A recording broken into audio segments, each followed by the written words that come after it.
Hey, it's Diana Valentine from DianaValentine.com. Today's day 11 of my challenge, and so far we have 7 people rocking the 40-day challenge. And I have to read the list because I don't want to forget anybody. We have XEO1314 on YouTube.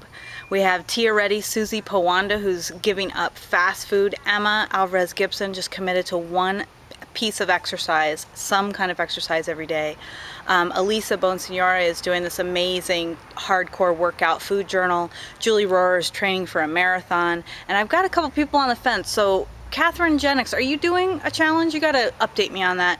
And I think Diane Sherry Case is about to be a convert. So it's been amazing. I'm totally impressed by everybody. And here's your bonus belly shot of the day. Check it out. Say goodbye to this belly. Whoa. Okay, what are you doing for you today, and how are you taking a risk to do what you need to do? Bye.